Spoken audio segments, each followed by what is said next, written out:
Hello and welcome to the Django DRF project, eCommerce. This tutorial is part of a series of tutorials which you can watch for free. The link to the YouTube course playlist is in the video description. This course is also available on Udemy, where you can watch the course ad-free, download the tutorial source code, and access all updated tutorials and playlist. The link to the course, which will always provide the best price, can be found in the video description.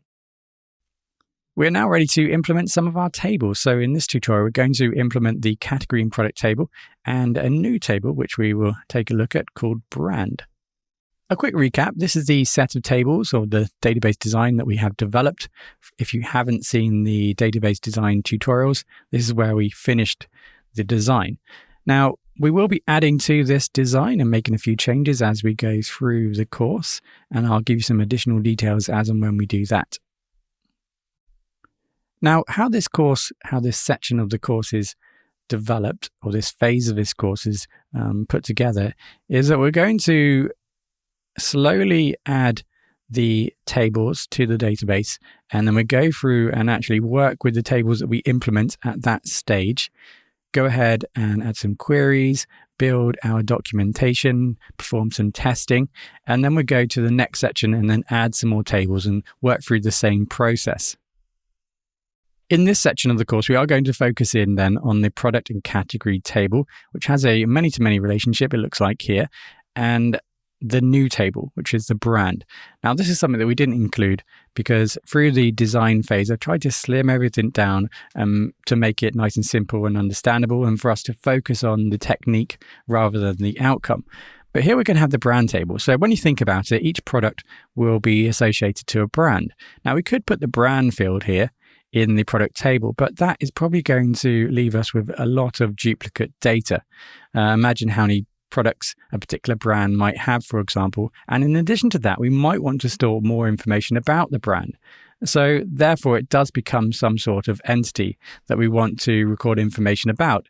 Maybe we work with a particular brand and we want to record when we started that relationship. So we might have like the date start a relationship, and we may have other information about the brand, like for example, their address. We might have to scale this up, particularly if we're buying stock from a brand directly. We may need to kind of store those details. But this table here is a way for us to actually record the brand name, because we might also want to query the products by brand. That's something else we potentially want to be able to do.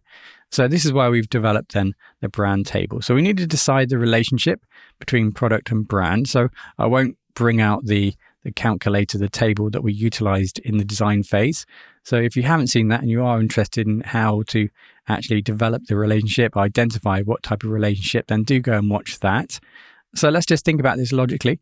For one product, remember, one product, that is going to be associated to one brand. So we've got a one-to-one connection there.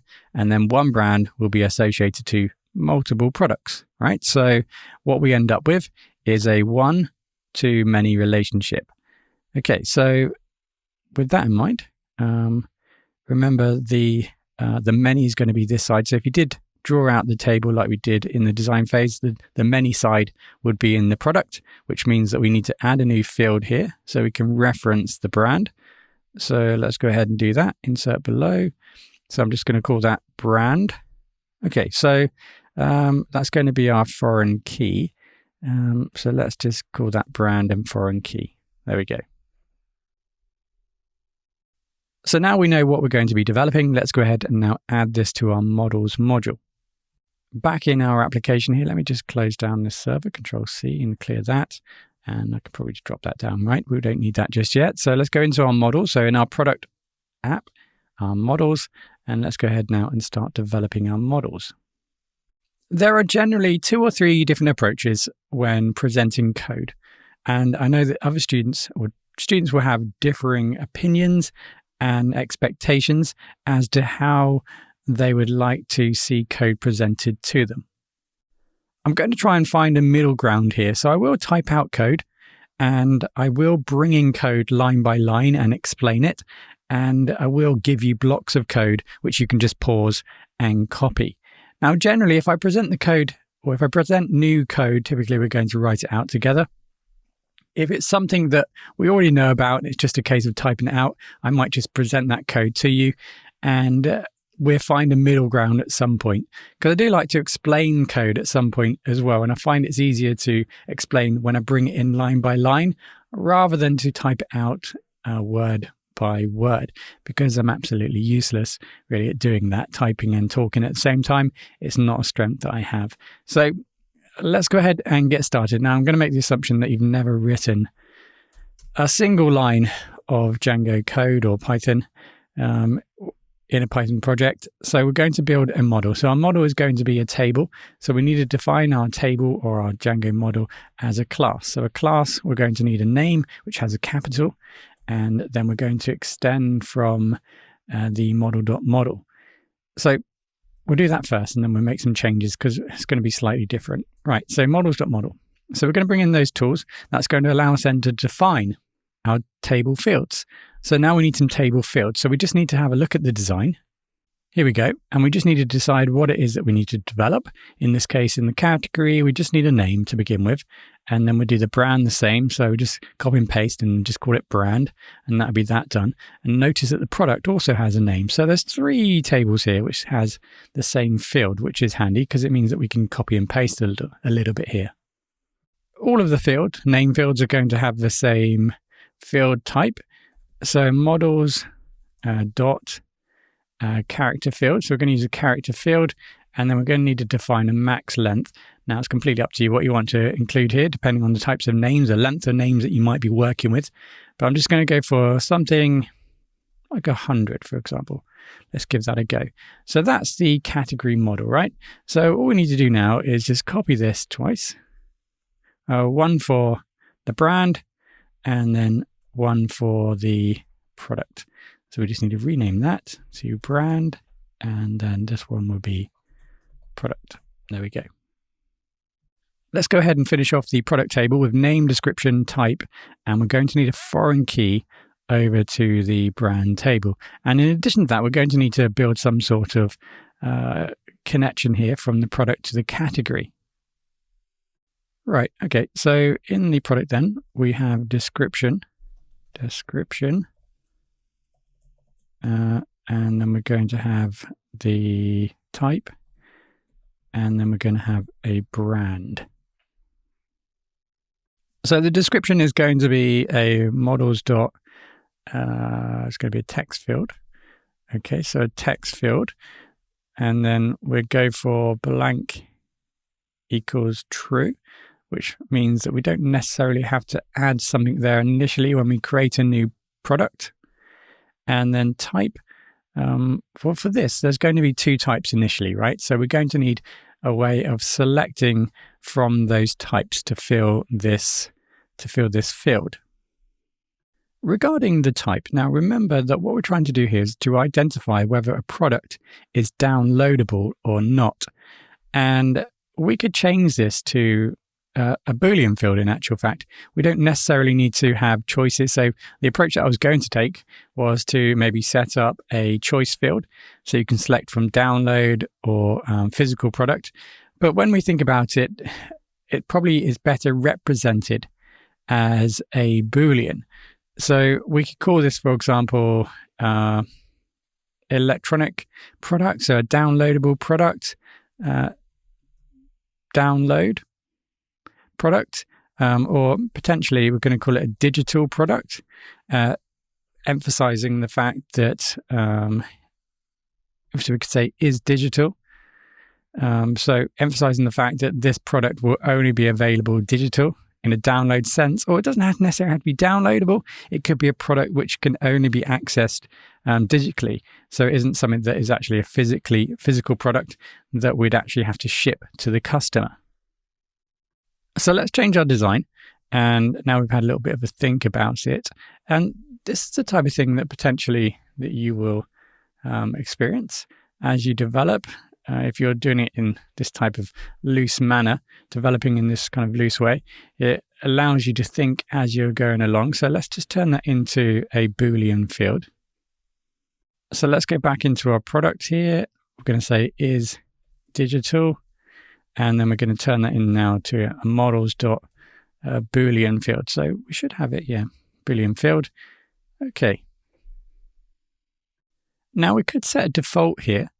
If we knew, for example, that most products will be shippable products, we could, for example, set a default to equal false. So we could do something like that. That wouldn't be a problem at all, considering the fact that most products would be, for example, shippable products. So we could set up a default like that, and that's our is digital or not field. Right, so now the brand. Now we haven't actually described the brand table yet. So let's go ahead and just finish off the brand table first, and then we'll go ahead. Oh, we have got a brand table. Sorry. So we have the brand table.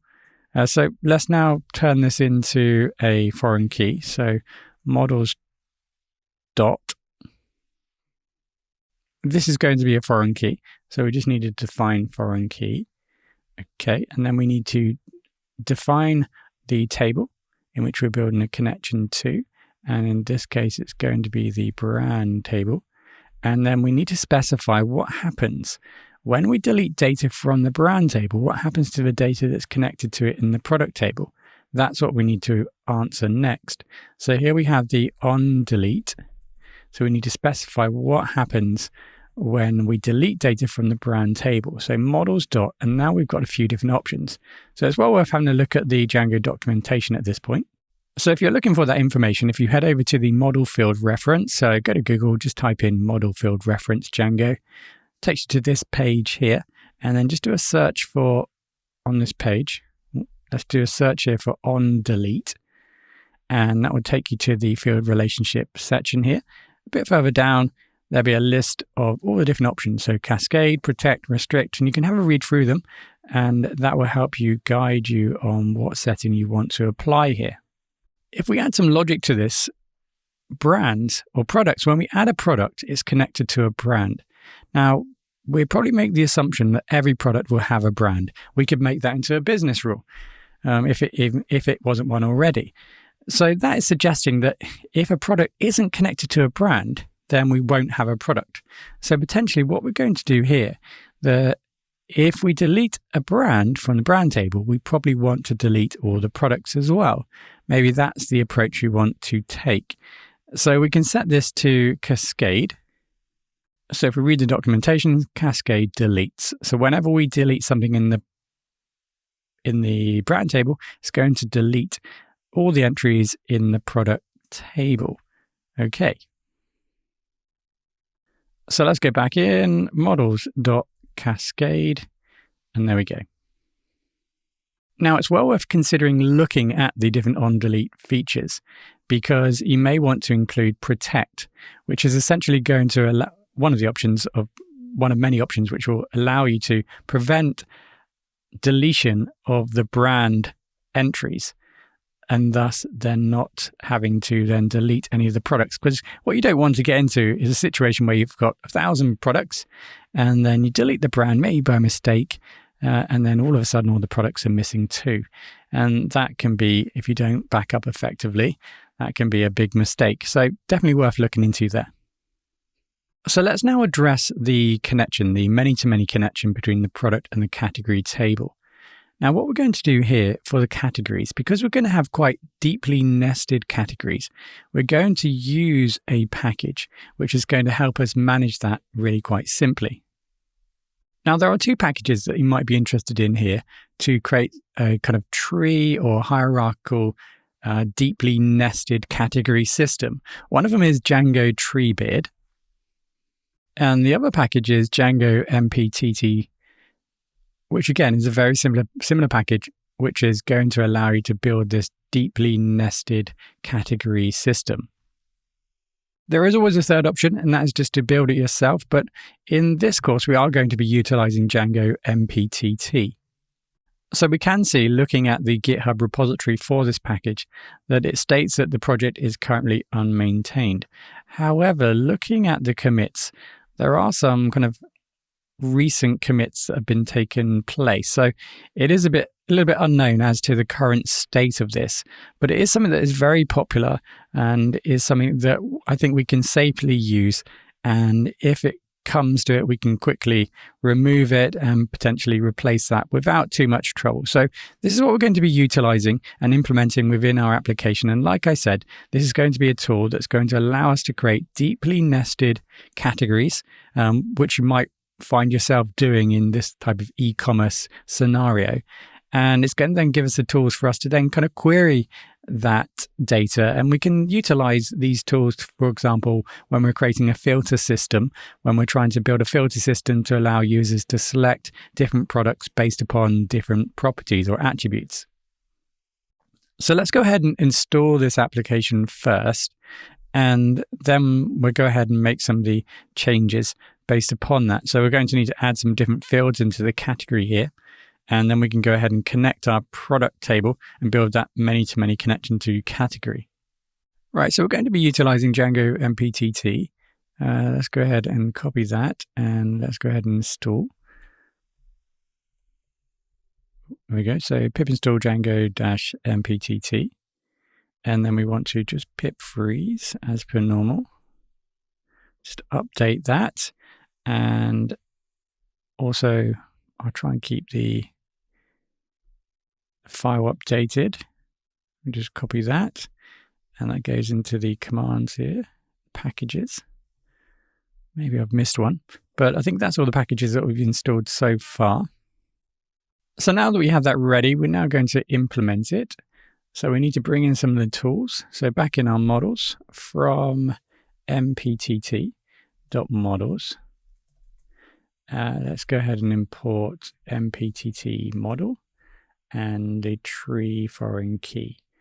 Okay, so what we need to do here, essentially what we're doing, let's think about this. So we're building category, okay, so we have a category, say, clothes, and then we want to make a subcategory, which is going to be shoes and, you know, all those other things. Now, how do we connect a category to another category?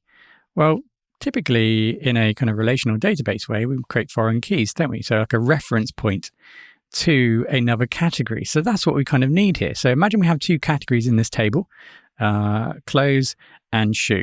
How do we make that connection? Well, what we need to do potentially is add a new field, which can then be a reference point to the kind of parent field. So to do that, we're going to add a parent field here. And this is then going to be a tree foreign key. So we're building like a foreign key within its own table referencing itself. So this is why we mention add self here, sorry. And then we can still add our on delete. Now we want to probably protect this. So what we're trying to say now is that, for example, we may have a structure. Again, we may have clothes, and underneath that structure as a child kind of category might be shoe. Now, what happens when we delete, for example, the parent category, clothes? Or do we want to delete everything within that? Maybe not, maybe not. So let's go ahead and go from models.protect to protect that from happening. So we're saying here, if we do want to delete anything, we need to delete all the child categories first. My voice is going, before we then actually are able to delete the parent category.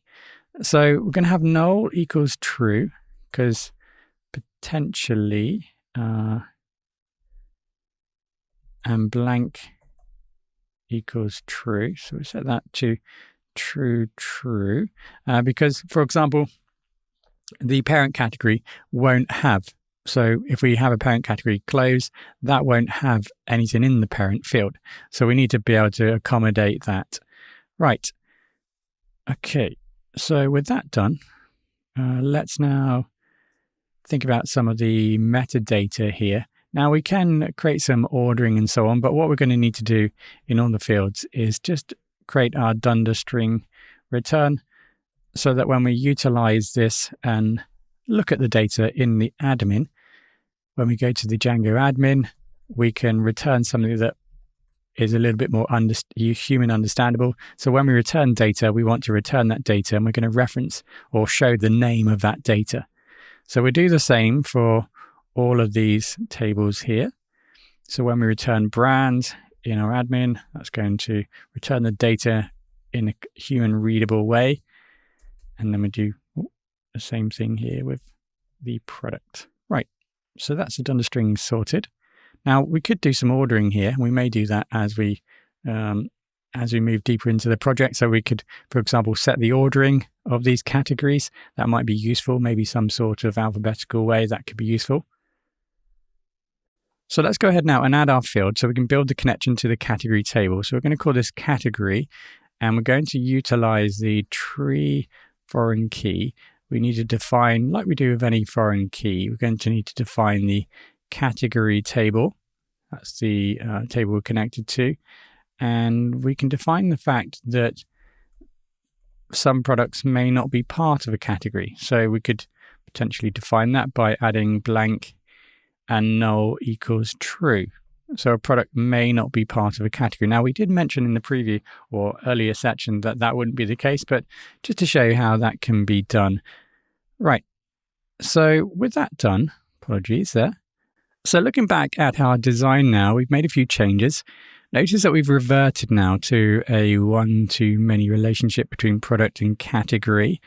And we're move forward with that relationship. So we will have one category for each product, or assign a product to only one category, but we will have a nested system. So although we can only assign it to one category, it can still be part of multiple categories. If you imagine that if we did have a situation where we had a parent category called clothes, and then we had a subcategory shoes, product could be part of the shoe category, but because it's a subcategory, of the clothes category, for example, then the product can also be associated to that parent category as well as the child category that we assign it to. So we've added now the parent, which is a tree foreign key, and the category here in the product table. So a change that we might want to make here in the category is just add some additional metadata here. So class MPTT meta. So we want to just define the natural ordering of the data. So here we have the order, insertion, and then we can set insertion by.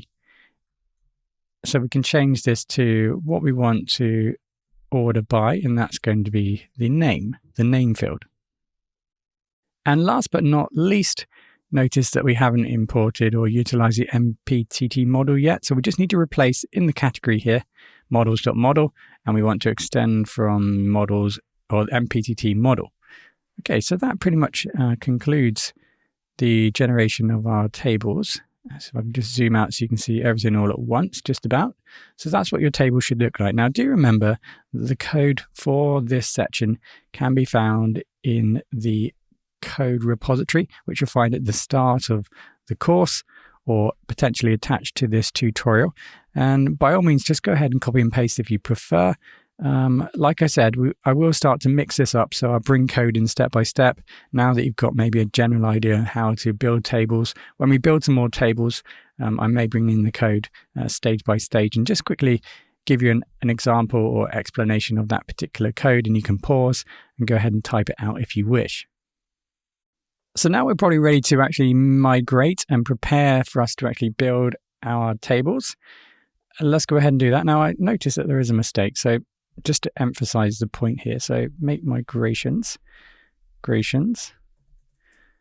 So yeah, we tried to make migrations there, preparing for us to then actually migrate our data, actually build the tables in our database. You can see here that we have an error. And the good thing about this preparation is that we can find these errors, and you can see here it says on line 28. Notice that I didn't add the on delete positional argument, so that is going to be needed. I did mention it, but I forgot to add it in, I think.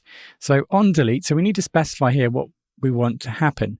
So whenever we delete a category, what do we want to happen with the product? So we probably don't want them to be deleted because the product isn't necessarily dependent upon category like it would be, for example, the brand, for example. So let's just set this to models.setNull. Okay, yeah. So you can see that we specified that this field can be null, which is okay. So whenever we delete a category, which is connected to a product, it means that the product would just remain and the field would return null instead of a category. And then we can go ahead and add it to another category should we wish. You may have noticed as we've been working that there have been some underlines here, and if you hover over, that's flake 8 in place. So you can see here that the line is too long. So when we press save, you can see that black has formatted our code, and that's now disappeared because it's reducing the line size. Remember, we specified 88. Now you may have specified more, of course, but that's just another example of flake 8 working for us and black working to help us format our code and keep everything nice and consistent. So let's go through the process again of migrating. So as soon as you migrate, assuming you've never done this before, what's happening now is if you go into the product migrations, there is a new file here, a migration file. Inside of here is all the instructions that Django is going to need to actually now build the tables. Now we can build this manually. We can make some changes here, for example. You can explore this a little bit and see what fields are going to be made. Notice here in the category table, there's all sorts of different fields being generated because we're utilizing MPTT here. You've got this left and right and tree ID, and that all correlates to how MPTT works in terms of actually storing the information about the structure of your categories. Right, so there isn't else too much there to talk about really. We don't necessarily need to go into any more detail there, but we are now ready to make our migration. So let's go ahead and do that. So now we're actually going to apply it to our database. So just migrate, and there we go. So that just indicates the fact that we're probably good. The code is good, and we can now look into our database. Now notice we cannot access the database directly, this SQLite file, but if you have followed the tutorials previously where we installed the SQLite extension, you can now right-click on your database and open it. At the bottom here, you might not be able to see it on yours, but there should be an option, an SQLite option here at the bottom, and you can see your database here. Now you can have a look at all the tables. So this is all the tables in your database currently. Notice you've got your product brand right here. That's the table that we created, the product category, and the product. So notice that Django creates the set of tables, and it names them. The name's a table, the actual app name, underscore, and then the class name. That's how Django has generated all the tables. Apologies, you can't see the two tables below there, but that's the category and product table. So I'm going to click on the table, right click and show the table. That will then make the table appear over here. Now, at the moment, there isn't any data in the table, so you can't actually see anything in the table, but let's have a look, for example, at a table which might have some data in it. Let's have a look. Permissions, log, content types. Okay. There we go, content type. So you can see this is what it's going to look like when we add some data. You're going to be able to see the fields and the data that's inserted into your table. So again, assuming that you're new to this, I'm just going to drop that down on the left-hand side there. If you wanted to roll back, if you wanted to make some changes, typically you'd want to maybe delete the database and start again and migrate again. So to do that, the process here is that you need to remember to remove the migration. Okay, so if you want to reset everything, you need to make sure you remove the migration. So delete that. Make sure you only delete that and not the initialization file here or any other files. And then you also need to just delete the database that has been generated. And then that completely undoes what we've just done there in terms of creating a migration and making the table. So if you wanted to now, you could run those two commands again, make migrations and migrate. And I realized that you probably didn't see those commands. I've just noticed on the screen there, you probably can't see that. So that was pretty useless. Apologies about that. Let me just bring that up. Apologize about that. I won't do it again. I won't record it again, but these are the two commands, manage.py migrations, make migrations, and you saw the other one there, which is manage.py migrate. So those are the two commands that we used. Now, it's important to remember, if you are new to migrations, that you don't delete the migrations. Once they're there, it's very much like source control in that you can keep a record of all the changes that you've made in the database. Should you make an error, for example, in maybe a change that you've made in the database, you can roll back because you've got the historical data for you to do that, for example. So it is a very valuable tool to have when working with your database. Right, so I think we're done here. Now, I do apologize for those who maybe have prior knowledge of creating models. Maybe that was a little bit slow for you. Now that we've got that out of the way, whenever we make models now, there isn't so much to talk about. We simply just need to build the models. So everything will definitely speed up a little bit if that's your preference.